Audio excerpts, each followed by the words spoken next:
Chapter 1. Prelude to Overlord. In the early 1940s, Europe was under the oppressive grip of Nazi Germany. The Allies, led by the United States, the United Kingdom, and the Soviet Union, were determined to liberate Western Europe from German control.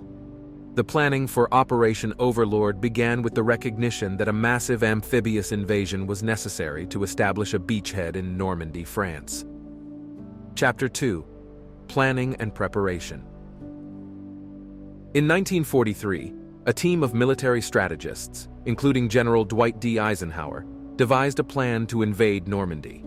They meticulously planned every detail, from selecting the landing beaches, Utah, Omaha, Gold, Juno, and Sword, to assembling a diverse force of soldiers, including paratroopers and armored units.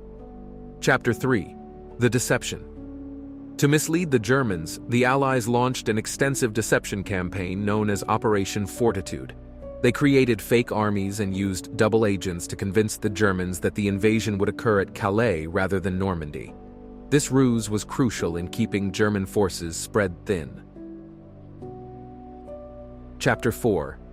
The Night Before D-Day. On the night of June 5, 1944, thousands of paratroopers from the 82nd and 101st Airborne Divisions dropped behind enemy lines to secure key objectives and disrupt German defenses. Meanwhile, naval and air bombardment softened up the German defenses along the Normandy coast. Chapter 5. D-Day. The invasion June 6, 1944, marked D-Day. In the early morning hours, Allied troops began landing on the Normandy beaches. Utah and Omaha beaches faced particularly fierce resistance, with the latter becoming infamous for the high casualties. Despite the challenges, soldiers pushed forward and established a foothold on French soil. Chapter 6. Securing the Beachhead. In the days following D-Day, Allied forces worked relentlessly to secure the beachhead. They faced constant German counterattacks, but their determination prevailed. The Mulberry harbors were constructed to facilitate the unloading of supplies, and Allied troops pushed inland. Chapter 7. Breaking Out. As the Allies moved inland, they encountered tough German resistance, including the formidable hedgerow country of Normandy. General George S. Patton's Third Army played a crucial role in breaking out of the Normandy hedgerows and advancing further into France. Chapter 8. Liberation of Paris.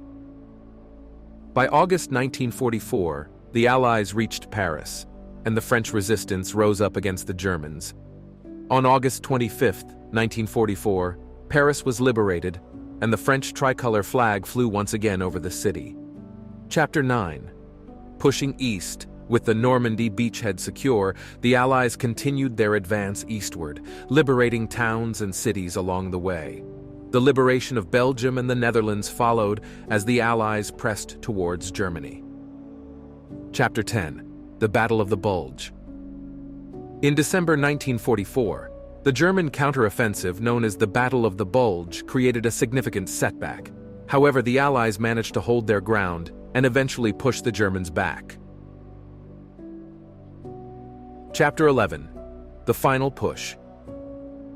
In early 1945, the Allies launched their final offensive into Germany. Soviet forces were also advancing from the east. The combined pressure from both fronts forced the surrender of Nazi Germany on May 7, 1945. Chapter 12. Victory and Legacy.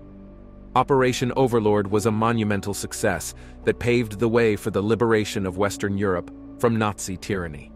The Normandy landings marked a turning point in World War II, ultimately leading to the defeat of Nazi Germany and the end of the war in Europe. Operation Overlord remains one of the most significant military campaigns in history, symbolizing the courage, sacrifice, and cooperation of Allied forces in their quest for freedom and the defeat of tyranny.